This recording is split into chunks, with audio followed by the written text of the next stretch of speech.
They're very innovative. They've got awards for innovation in the agriculture industry, again in Quebec, where most of these studies have been done. That co-ops were shown as being more innovative in terms of bringing new product to market and developing new product in response to challenges than any other type of business was. So you know, I see it as a resilient model. I see it as a model that has amazing effects on the community that it's established in, and amazing effects on the people that live there. And I think that's where I want to stop and see if anyone has any questions or comments. So one sets up a co-op, and it's a sufficient size, and the workers all share the profits.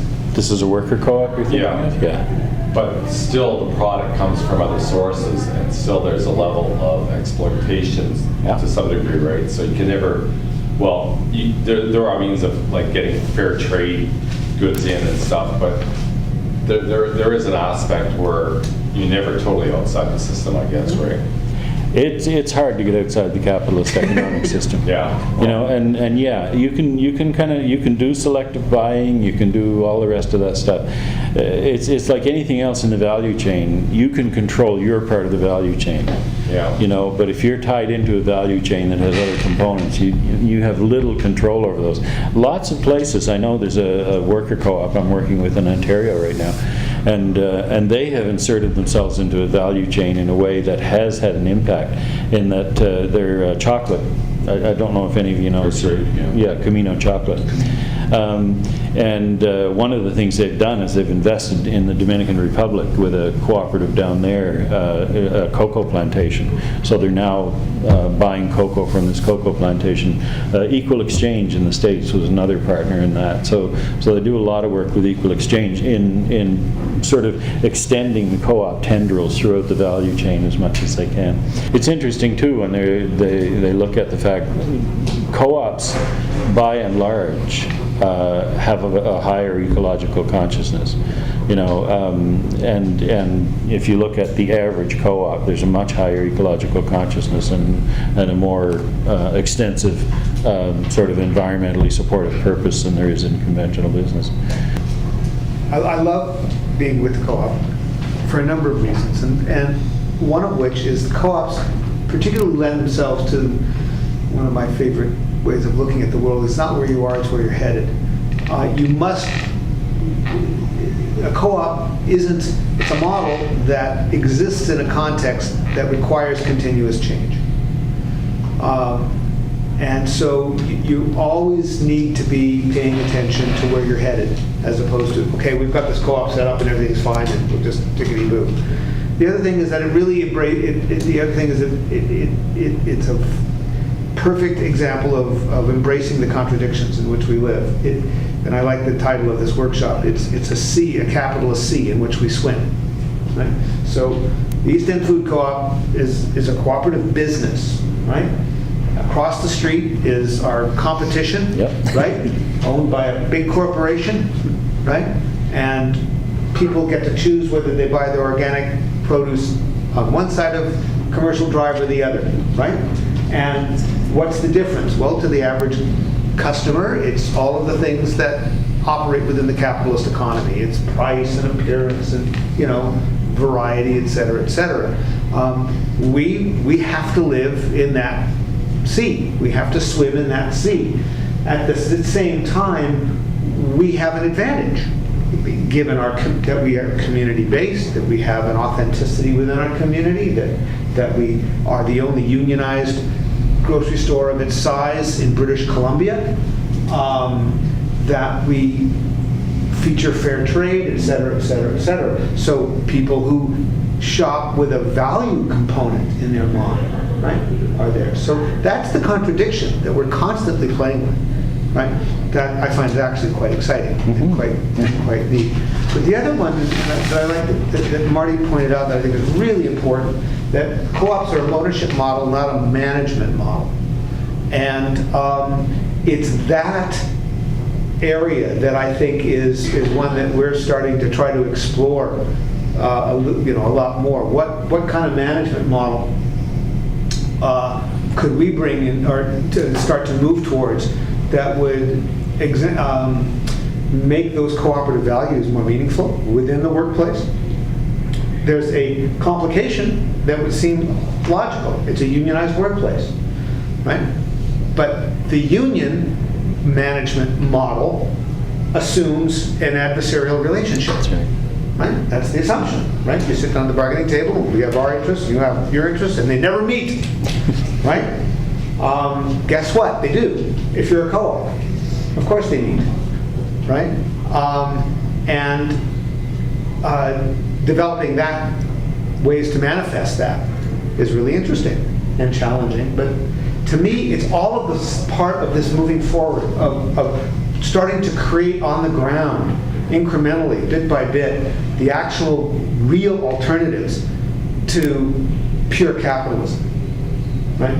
It actually, this is where, it's not a theoretical framework. I can't, say that this is the model, this is the socialist revolution, because it isn't. But it is a transformation of a purely capitalist model. That is to say, the purpose of this business is to maximize return to investors. That's the purpose. Right? If I can do it selling groceries, I'll do it selling groceries. If I can do it chopping down trees, I'll chop down trees. It doesn't matter what we do. That's the secondary thing. The purpose is to maximize investment, maximize profit on investment. Well, we have a different mission, right? And we're operating for a different reason. And that gives us that responsibility and opportunity, right, to try to find different ways of doing it. We're at an interesting point in the history of this co-op. Grow or die is where we are right now. We're losing money annually. We've had 7 consecutive years of losses. Marty's point is really that most businesses would have shut down by now, right? But we're not there to make a profit, so if we don't make a profit and we're not returning things on investment and our members don't bail on us, if they did all at once, they'd get a fraction of their share back, but they'd get a little back.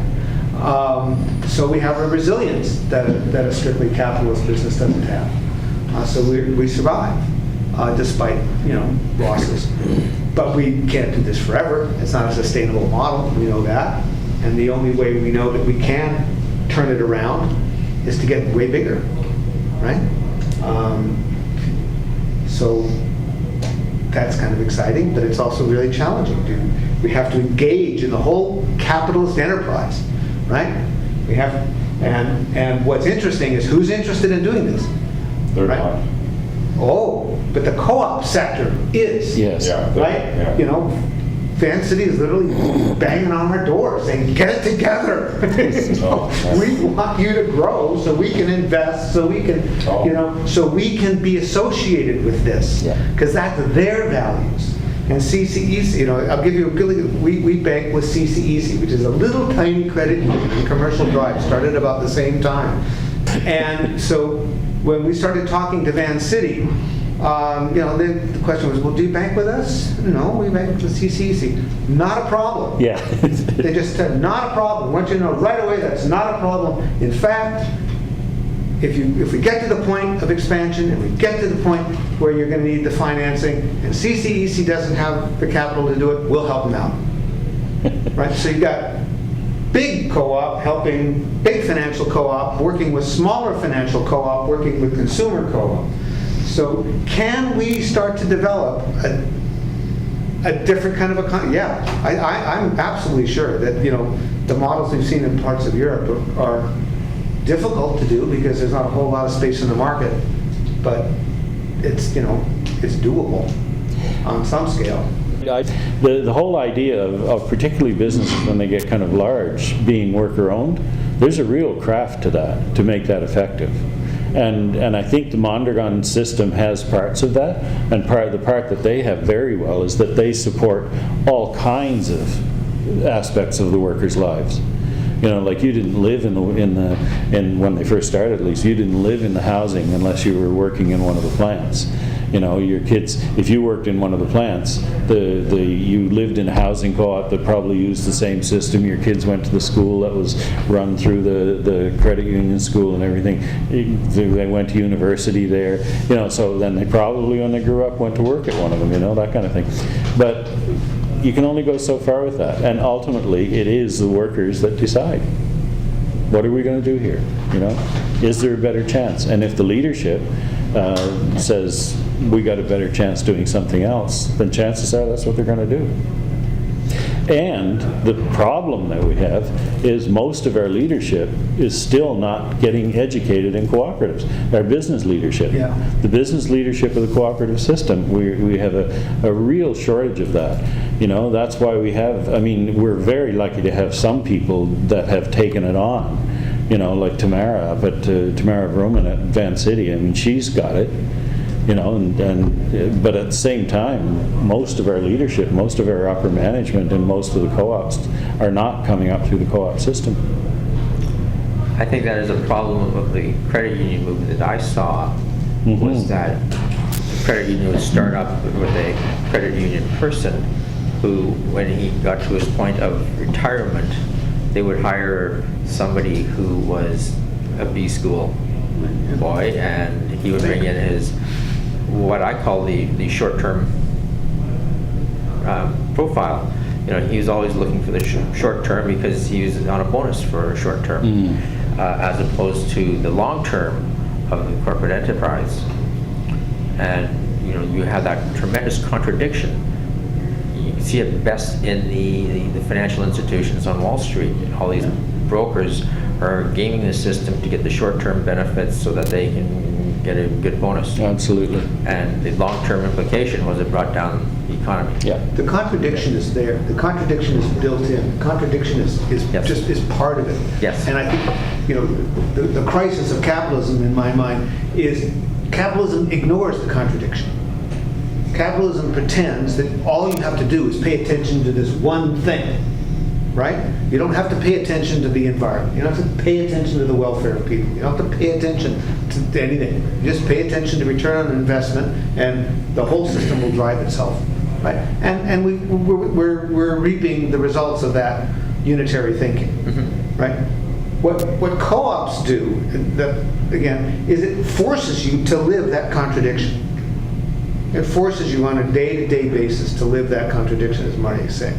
Yes, you've got to swim in this capitalist sea until we transform it into something else. And the trouble is, I don't know what it is. I don't know what that other system is. And I'm not sure anybody does. But I know that the way I'm pretty convinced that the way we get there is by wrestling with these contradictions. Right? And focusing on more and more, we're going to err on the side of the collective, on the community, as opposed to the individual. So you're saying that, you know, if at the end of the day, the workers are really only talking about how much am I going to get paid, right? And that's their issue, right? Well, that's where you're going to end up, as opposed to workers being involved in decision-making that has to do with, you know, what kind of work are we doing, and what are the impacts of that work, and how does it affect our community, how, you know, what's the health of our community, and what's my role in that.